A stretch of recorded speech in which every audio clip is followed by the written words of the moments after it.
Good evening, ladies and gentlemen. Slack is back, your favourite butcher. Today's job, this pesky thing.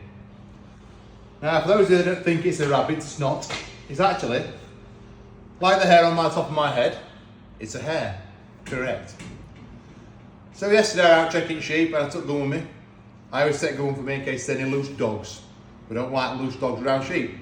And I caught this little pesky thing stealing the sheep's grass. So I shot him.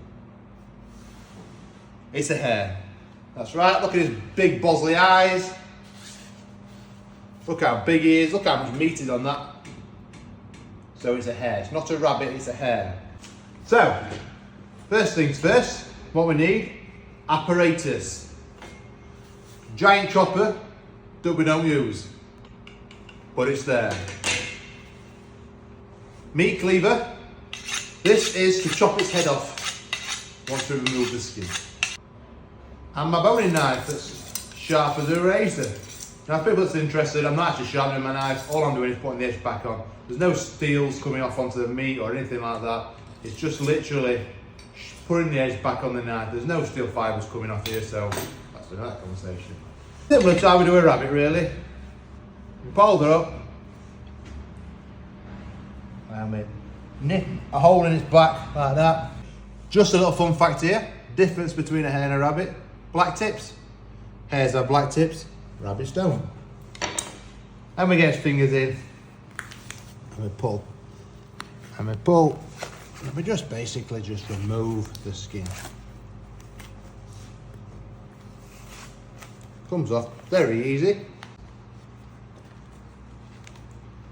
If you wanted to save the skin and make a nice hat out of it, you can do.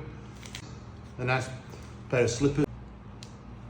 Now when I was a young man growing up, my mum used to do hair. She used to do jugged hair. One of four, and food was slim pickings. The difference between that is you never used to set the insides out. You used to skin them with the insides on and the blood in. And they were cooked with the blood in. Made the best stock ever. Still taste it now. And then just push it through and see where I've shot him. See him going with rifle. Pesky thing. Not be stealing no more graft from my sheep, will he?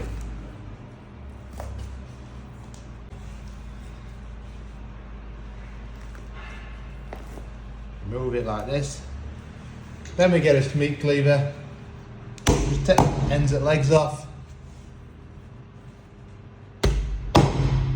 Remove its smile.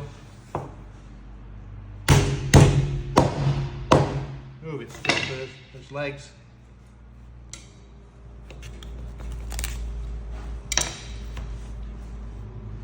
Just open him up.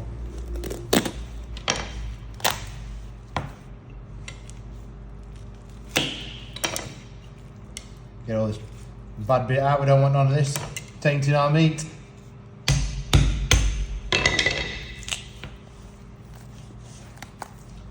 There you have, ladies and gentlemen.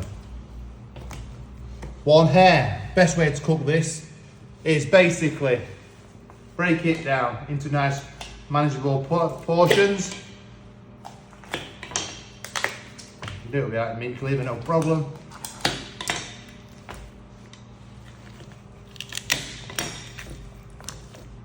Same with shoulders. Just go through them.